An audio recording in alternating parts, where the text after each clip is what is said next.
না না মন্ত্রী মশাই, এ কখনই সম্ভব নয়। কিন্তু মহারাজ, রাজ দরবারে রাজপুরুষের ছবি রাখা তো আপনাদের পরিবারের ঐতিহ্য। জানি, কিন্তু একবার ভেবে দেখুন তো, আমার উত্তর পুরুষ আমার এই বিভৎস মুখ দেখে আঁতকে উঠবে না? তারা কি আমায় শ্রদ্ধা করতে পারবে? হ্যাঁ, না না মন্ত্রী মশাই, আপনি এই চিন্তা মাথা থেকে নামান। ওই চিত্রকরের সামনে বসে আমি ছবি আঁকতে পারবো না। মন্ত্রীমশাই, রানীমা আপনাকে একবার ডেকেছেন। হ্যাঁ, আসছি। আমাকে তো তাহলে আসুন, দেখুন না রানী কি বলে।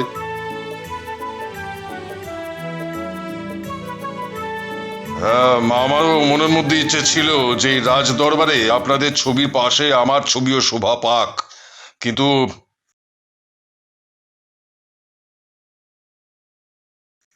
আদেশ করুন রানীমা। রাজকন্যা তো দিন দিন বড় হয়ে উঠছে, এবার তোর বিয়ে দিতে হবে। ঠিক আছে, আমি ভালো পাত্রের সন্ধান দেখছি। পাত্র আমি মোটামুটি ঠিক করে রেখেছি, শুধু পাত্রপক্ষের কাছে মেয়ের একটি ছবি পাঠাতে হবে। ছবি দেখে ওরা পছন্দ করলেই কথাবার্তা এগোনো যাবে। ছবির জন্য কোনো চিন্তা করবেন না।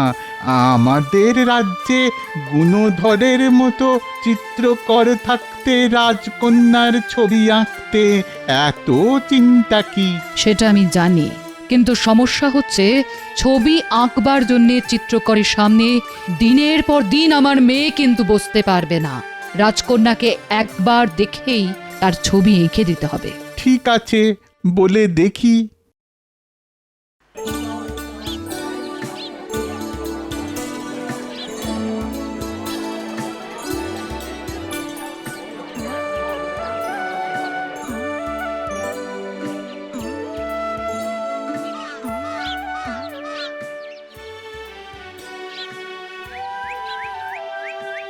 আমি কি এখানে একটা কাজ পেতে পারি? হ্যাঁ, না বাপু, চাকর বাকর আমার যথেষ্ট আছে, তুমি তাই আসতে পারো। আমি ছবি আঁকতে পারি। ছবি? তা কিসের ছবি আঁকতে পারো? যা ছবি বলবেন তাই। বটে। আরে কি কি সৌভাগ্য আমার, আমার কর্মশালায় স্বয়ং মন্ত্রী মশাই যে। আসুন আসুন আসুন। ভালো একটা কাজ আছে তোমার, রাজকন্যার ছবি আঁকতে হবে। এ আর এমন কি কথা মন্ত্রী মশাই, এঁকে দেবো।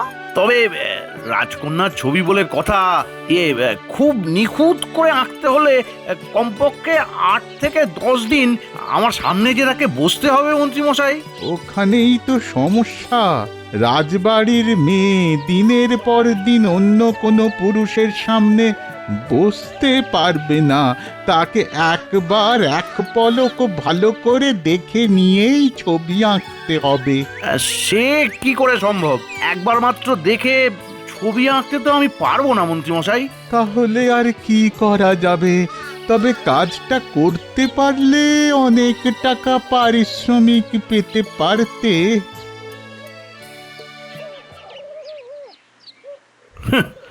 যত সব বিদঘুটে বায়না। শুধু আমি কেন, কোনো শিল্পী মাত্র একবার দেখে কোনো ছবি আঁকতে পারবে না। আমি পারবো। তুই তুই পারবি? কি করে পারবি? কোনো কিছু খুব মনোযোগ দিয়ে একবার দেখলে সেই ছবি আমার মনের মধ্যে আঁকা হয়ে যায়, আর তার থেকেই। বলে কি? তাহলে আর চিন্তা কি, এমন একটা ছেলেকে যখন পেয়ে গেছি। মন্ত্রী মশাই, মন্ত্রী মশাই, মন্ত্রী মশাই, দাঁড়ান দাঁড়ান দাঁড়ান, মন্ত্রী মশাই দাঁড়ান দাঁড়ান দাঁড়ান, মন্ত্রী মশাই দাঁড়ান দাঁড়ান। হ্যাঁ, আমি পারবো মন্ত্রী মশাই। পারবে? এই তো বললে পারবে না। ভেবে দেখলাম কাজটা খুব একটা শক্ত নয়। তাহলে কাল রাজবাড়িতে এসো, আমি রানীমাকে বলে রাখছি।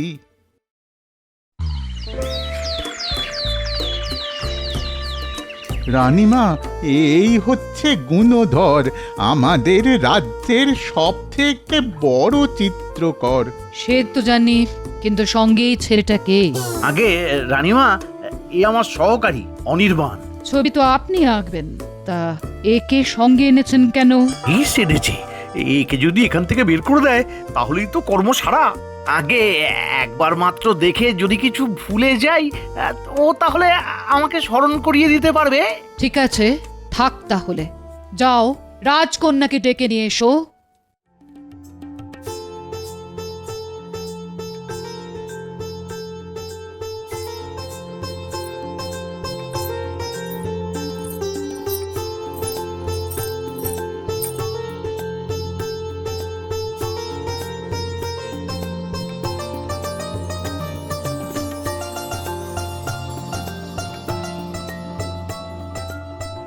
বাহ, অপূর্ব। আশা করি দেখা হয়ে গেছে। এবার তাহলে রাজকন্যাকে চলে যেতে বলি। হ্যাঁ হ্যাঁ হ্যাঁ, রাজকন্যা এবার যেতে পারে। ছবিটা কিন্তু তাড়াতাড়ি চাই। নিশ্চয়ই চেষ্টা করব রানীমা।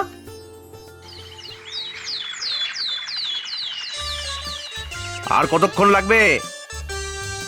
আরে কি বললাম, কানে গেল না নাকি?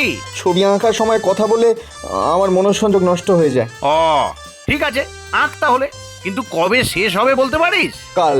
কাল? বাহ বাহ বাহ বাহ বাহ। শোন, রাজবাড়িতে গিয়ে ভুলেও যেন বলে বসবি না যে ছবিটা তুই এঁকেছিস। কি অদ্ভুত লোক রে বাবা, আমার আঁকা ছবিটা নিজের নামে চালিয়ে দেবে। মুখ ফসকেও যদি বলে ফেলিস তাহলে কিন্তু আমি আমি আমি তোকে তাড়িয়ে দেবো। হ্যাঁ, তখন আবার কাজের জন্য রাস্তায় রাস্তায় ঘুরে বেড়াতে হবে, বুঝতে পেরেছিস? মনে থাকে যেন।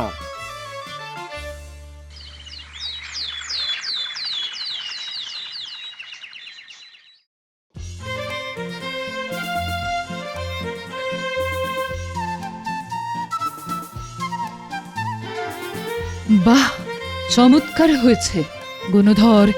এতদিন জেনে এসেছি তুমি ভালো চিত্রকর, কিন্তু তোমার মধ্যে যে এমন একটা গুণ লুকিয়ে আছে এ কথা তো আগে শুনিনি। একবার মাত্র দেখে এমন একটা ছবি এঁকে দিলে তুমি। বাহ, এ সবই আপনাদের আশীর্বাদ রানীমা। এই নাও, এর মধ্যে 50টি স্বর্ণ মুদ্রা আছে। কি খুশি তো? খুশি খুশি, খুব খুশি, খুব খুশি রানীমা। চলো চলো, তোমাদের এগিয়ে দিয়ে আসি। এইভাবে যদি তোমাকে দিয়ে মহারাজের একটা ছবি আঁকাতে পারতাম, কিন্তু মহারাজ যে কিছুতেই তার কুৎসিত মুখের ছবি আঁকাতে চান না। তাতে কি মন্ত্রী মশাই, রাজার মুখের বিকৃত দিকটাকে সুন্দর করে আঁকলেই হবে। না, মহারাজ যে মিথ্যের আশ্রয় নিতে চান না। ছোটবেলাতেই ওনার মুখ পুড়ে গিয়েছিল তো, তাই ওনার আসল রূপটাই যে ওটা। কিন্তু কি পুরুষালী চেহারা। তাহলেও ওনার মুখের এক দিকটা যে। তাহলে আর কি, যেমন আছে তেমনি আঁকতে হবে, আবার সুন্দর দেখতে মুখও হবে। এও কি সম্ভব নাকি?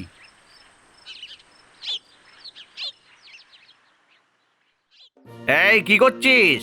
আরে এ তো আমাদের মহারাজের ছবি, কিন্তু কিন্তু ওনার মুখের একদিকটা তো। আগে আঁকা শেষ হোক, তারপরে দেখবেন। তাহলে আজকের মধ্যেই শেষ করে ফেল, কালই রাজবাড়িতে নিয়ে যাব। আমি কোনো অর্থ চাই না, শুধু শুধু এবার অন্তত মহারাজের সামনে আমার নামটা বলবেন।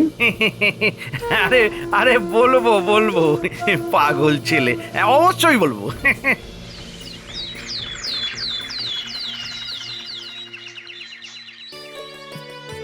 এ কি? এ তো আমার ছবি। আহা, আমি তো ভাবতেই পারছি না যে এখন আমাকে দেখতে এত সুন্দর। আপনি তো সুন্দর মহারাজ, সুন্দর। শুধু শুধু মুখের এক দিকটা নিয়ে মনে মনে এতদিন কষ্ট পাচ্ছিলেন। শুধু একবার চোখের দেখা দেখেই এমন একটা ছবি। আচ্ছা আচ্ছা, এই ছবিটা কে এঁকেছে? কেন মহারাজ, আমি? এবারও আমার নামটা বললো না। এত বড় প্রবঞ্চক। আমি আমি চলে যাব। হ্যাঁ হ্যাঁ হ্যাঁ, আমি চলে যাব। আজ এই রাজ্য ছেড়ে চলে যাব। আমি চলে যাব। ধন্য শিল্পী, তুমি ধন্য। নিজের চোখের আলোয় কুৎসিতের মধ্যে সুন্দরকে খুঁজে নেওয়াই তো যথার্থ শিল্পীর কাজ। তোমায় তোমায় আমি পুরস্কার দেব, আর সেই সাথে রাজ চিত্রকরের মর্যাদাও পাবে তুমি। আগে আজ আমি সত্যি ধন্য হলাম মহারাজ। তবে একটা কথা, যেমন ভাবে মাত্র একবার দেখে খুব অল্প সময়ের মধ্যে আমার আর আমার কন্যার ছবি এঁকেছো, তেমনি ভাবে মহারানীরও একটি ছবি এঁকে দিতে হবে। হ্যাঁ, তোমাকেই। যাও, আজ থেকে কাজ শুরু করে দাও, যাও।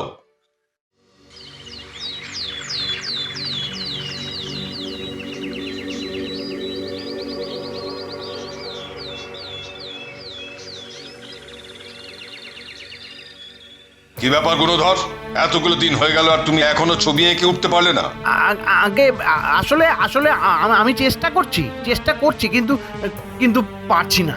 পারছি না মহারাজ, চেষ্টা করছি। তুমি আর কোনোদিনও পারবে না, কারণ যার আঁকা ছবি নিয়ে তুমি দুবার নাম কিনেছো সেই তো তোমাকে ছেড়ে চলে গেছে। মানে মানে এই কথা আপনাকে কে বললো? আপনাকে কে বললো মহারাজ? অনির্বাণ। অনির্বাণ? হ্যাঁ হ্যাঁ, তোমার দ্বারা প্রবঞ্চিত হয়ে যখন সে মন খারাপ করে এ রাজ্য ছেড়ে চলে যাচ্ছিল, তখন পথের মধ্যে তার সঙ্গে আমার দেখা হয়। সেই আমাকে সব বলেছে, সব। হ্যাঁ, সব বলে দিয়েছে?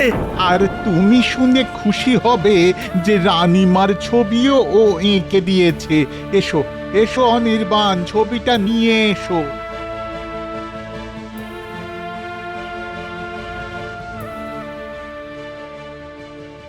মিথ্যেবাদী, ঠক, প্রবঞ্চক, আজ থেকে তোমার স্থান হবে কারাগারে, আর অনির্বাণ হবে এই রাজ্যের চিত্রকর। মন্ত্রীমশাই, সেই মতো ব্যবস্থা করুন, যান। মহারাজ, মহারাজ এবারের মতো আমাকে ক্ষমা করে দিন মহারাজ। মহারাজ, মহারাজ এবারের মতো ক্ষমা করে দিন মহারাজ। আর কোনোদিন করবো না মহারাজ, আমাকে ক্ষমা করে দিন মহারাজ। মহারাজ আমাকে ক্ষমা করে দিন, ক্ষমা করে দিন মহারাজ, আর করবো না মহারাজ।